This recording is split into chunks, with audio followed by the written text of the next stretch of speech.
अभी तक हमने क्लॉज नंबर 13 तक पढ़ लिया है ना। धारा 13 हम पढ़ चुके हैं। धारा 14 जो है, धारा 14 में बताया गया है नकली डाक टिकट के बारे में। क्या है नकली डाक टिकट? देखिए क्या है, किसी भी मकसद से नकली डाक टिकट बनाना और उनका इस्तेमाल करना मना है। ठीक है, अभी हमने पढ़ा था क्लॉज नंबर 13 में खराब व विरूपी टिकट का उपयोग करने पर भारतीय दंड संहिता के नियम के अनुसार से आप अपराधी माने जाएंगे। ठीक है, उसी प्रकार से आप अगर किसी भी प्रकार से नकली डाक टिकट बनाते हैं या उसका इस्तेमाल करते हैं तो भारतीय दंड संहिता की धारा 263 के अंतर्गत सजा योग्य अपराध है।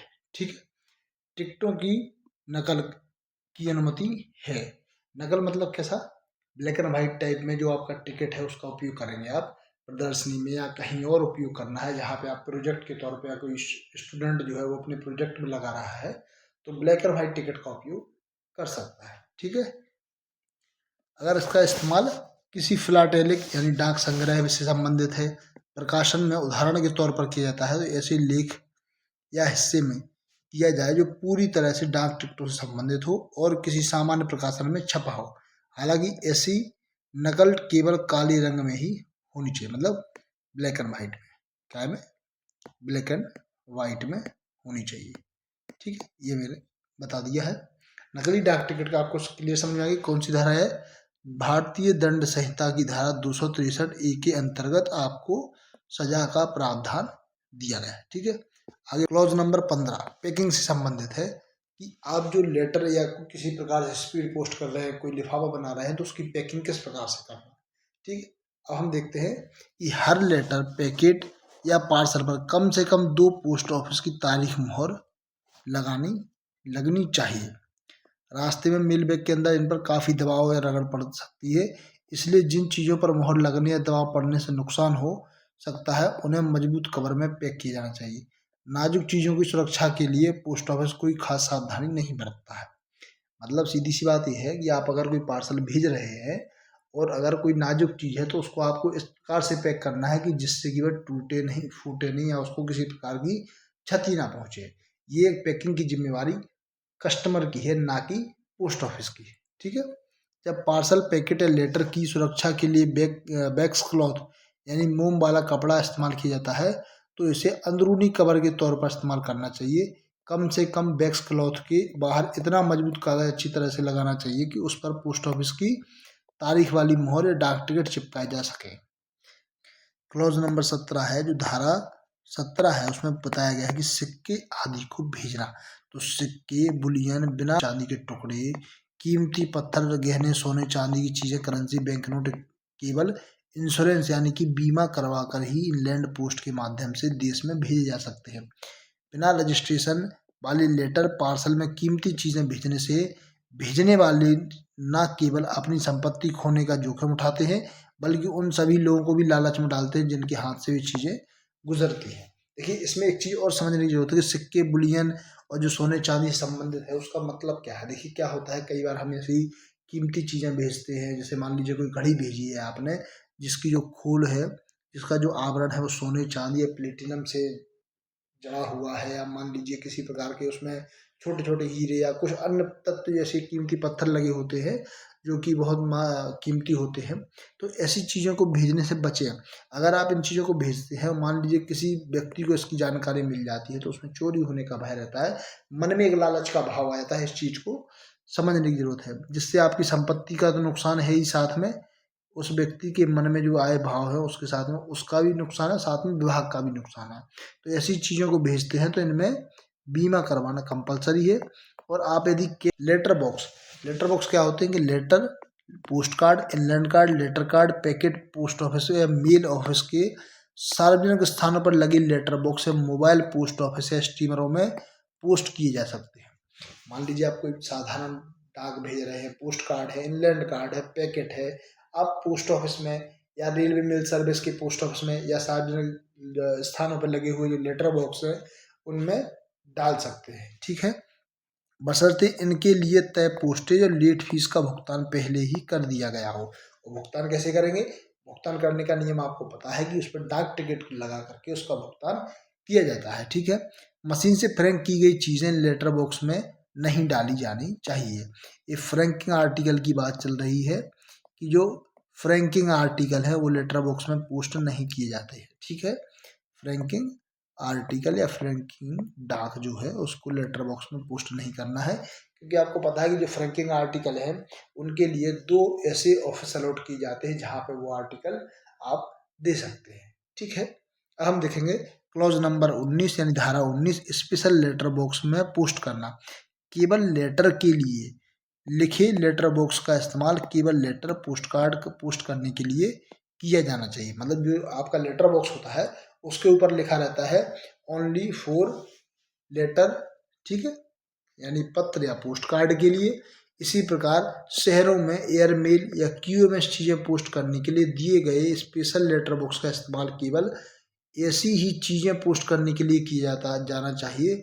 ऐसी चीज़ों को स्पेशल लेटर बॉक्स में पोस्ट किया जाना चाहिए। मतलब जो कोई डाक है जो हवाई के द्वारा भेजना चाहता है या तुरंत उस डाक को भेजना है, तो ऐसी चीज़ों को भेजने के लिए जो क्यूएमएस वाले जो लेटर बॉक्स होते हैं उनमें ही पोस्ट करना चाहिए, तो उन्हें रोका जा सकता है। अगर आप लेटर बॉक्स में नहीं डाल करके आप सामान्य लेटर बॉक्स में डाल देते हैं तो उनको रोक लिया जाता है।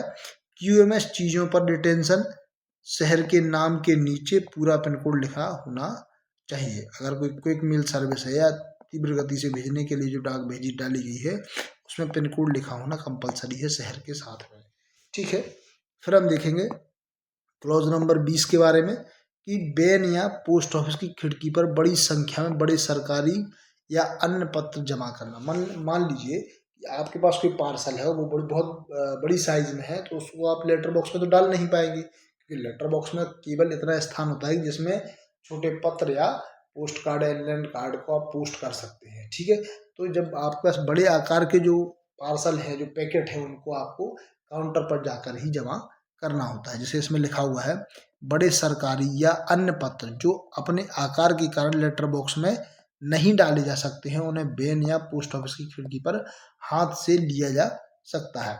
बैन या ऑफिस की खिड़की पर बड़ी संख्या में पत्र पैकेट लेने से कोई आपत्ति नहीं है, बशर्ते कि डाक शुल्क और लेट फीस का पूरा भुगतान पहले ही कर दिया गया। सीधी सी बात है, उसका जो पोस्टेज है जो शुल्क है उसका भुगतान आपने पहले कर दिया है, तो आपको किसी भी जगह यानी कि वैन में जो चल डाकघर होते हैं उसमें या किसी भी पोस्ट ऑफिस के काउंटर पर जाकर के आप उसको जमा कर सकते हैं, ठीक है। आगे बढ़ते हैं क्लॉज नंबर 21, विशेष देखभाल की आवश्यकता वाली वस्तुएं। अब देखिए विशेष देखभाल में क्या क्या जाता है, ऐसी वस्तुएं जो इंश्योर्ड है, जो बीपीपी है, सीओडी है, ठीक है। ऐसी चीज़ों के लिए नियम बनाया गया है कि जिन पत्रों या अन्य वस्तुओं को जो रजिस्टर्ड है या बीमित है ना, बीमित कराया हो, उन्हें वैल्यूएबल के रूप में भेजा जाना हो, इनके लिए पोस्टिंग का प्रमाण पत्र आवश्यक हो, है ना, सर्टिफिकेट ऑफ पोस्टिंग का प्रमाण पत्र आवश्यक हो, उन्हें किसी विशेष मेल के बंद होने के निर्धारित समय से कम आधा घंटा पहले पोस्ट ऑफिस में जमा करना होगा। अगर आपको कोई स्पेशल चीज़ भेजनी है जो बीपी के माध्यम से जाएगी, ये जो बीमित रजिस्टर्ड जो होता है उसके माध्यम से भेजेंगे, या आप ऐसी चीज़ भेजें जिसके लिए आपको सर्टिफिकेट ऑफ पोस्टिंग यानी कि पोस्टिंग का जो प्रमाण पत्र उसकी आवश्यकता है, तो ऐसी चीज़ों को आपका जो डाकघर है उसके जो बुकिंग के समय बंद होने के आधे घंटे पहले प्रस्तुत करना होगा, ठीक है। यदि उन्हें उसी मेल से भेजा जाना है तो ऐसी वस्तुओं पर केवल पते वाले हिस्से के ऊपर स्पष्ट रूप से रजिस्टर्ड और मूल्य लिख करके, अगर बीमित है तो मूल्य लिख करके दर्शाया जाता है। और बीपी के लिए जो पेमेंट अमाउंट है, मतलब जो आपका सीओडी बीपी जो है वर्तमान में सीओडी रिटेल में कन्वर्ट हो गई है, तो उस पर जो रिटेल अमाउंट है वो लिखना अति आवश्यक माना गया है, ठीक है। तो आप अगर बीमा करवा रहे हैं तो उस पर लिखना पड़ेगा कि इतने रुपए का बीमा है, और बीपी का जो प्राइस है वो लिखना कंपलसरी है, उसके बाद ही आप इसको भेज पाएंगे, ठीक है। दूसरी चीज हम देखते हैं अधिक मूल्य वाले एडहेसिव जो डाक टिकट है ना, अधिक मूल्य वाले एडहेसिव डाक टिकट लगे एयरमेल आइटम को पोस्ट ऑफिस या मेल ऑफिस के काउंटर पर जमा किया जा सकता है, ठीक है, ताकि उन्हें आगे भेजने से पहले जमा करने वाले व्यक्ति की उपस्थिति में टिकटों को रद्द किया जा सके। अगर अधिक संख्या में लग गए हैं तो उनको कम किया जा सके, इसके लिए उसको पोस्ट ऑफिस में ही देना चाहिए। आगे देखते हैं क्लॉज नंबर 22 के बारे में, जल्दी पोस्ट करने की सलाह।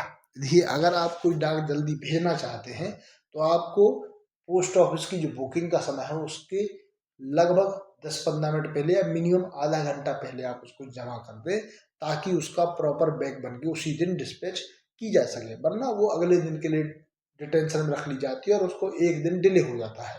तो वो कहते हैं यदि मेल भेजे जाने के ठीक समय पर वस्तु पोस्ट की जाती है तो पोस्ट ऑफिस और आरएमएस ऑफिस में बहुत भीड़ हो जाती है, उनके रुकने या देरी होने की संभावना रहती है। इसलिए जनता को सलाह दी जाती है कि वे पोस्ट ऑफिस से मेल की आखिरी निकासी का इंतजार किए बिना जब भी उनकी मेल तैयार हो उसे पोस्ट कर दें, है ना। दिन में जितने जल्दी हो सके पोस्ट करने का प्रयास करें। तो ये आपका क्लॉज नंबर 22 हो गया है। कई बार सीधे पूछ लिया जाता है कि क्लॉज नंबर 22 में क्या बताया गया है कि डाक को जल्द से जल्द पोस्ट करने की वांछनीयता या जल्दी पोस्ट करने की सलाह, ठीक है। वही क्लॉज नंबर 23 देखते हैं कि डाक टिकट लगाने का तरीका। अब देखिए, कोई पत्र है, ये मान लीजिए आपका पत्र है, इस पत्र पर डाक टिकट कहाँ लगाए जाते हैं, तो किसी पत्र या पैकेट पर लगाए जाने वाले टिकट पूरी तरह से उसी चीज पर चिपके होनी चाहिए, ना कि उसके अंदर की किसी चीज पर। तो आप जैसे मान लीजिए कोई आप लिफाफा भेज रहे हैं जिसके अंदर कोई महत्वपूर्ण लेटर है, तो आपको लेटर के ऊपर नहीं लगाना है, जबकि लिफाफे के ऊपर आपको डाक टिकट लगाने हैं, ठीक है। किसी अलग लेबल या उसकी जुड़ी हुई किसी दूसरी चीज पर भी न लगाएं। टिकट पते वाली तरफ के ऊपरी दाहिने कोने में लगाए जाने चाहिए। जैसे मान लीजिए ये कोई पत्र है, क्या है, ये कोई पत्र है जिसका लिफाफा है। अब यहाँ पे अपन एड्रेस ही लिखेंगे प्राप्तकर्ता को, भेजने वाले को, ये जो है वो प्राप्तकर्ता हुआ, 2 हो गया है। यहाँ फ्रॉम हो गया है, कौन भेज रहा है, तो फ्रॉम यहाँ हो गया है। तो अपने डाक टिकट कहाँ चिपकाए जाएंगे, यहाँ पे आपके डाक टिकट चिपकाए जाएंगे। कहाँ पर, दाएं और ऊपर के कोने में, दाहिनी और ऊपर के कोने में लगाए जाने चाहिए, ठीक है। प्रेषक का पता कहाँ लिखा जाता है, लेफ्ट साइड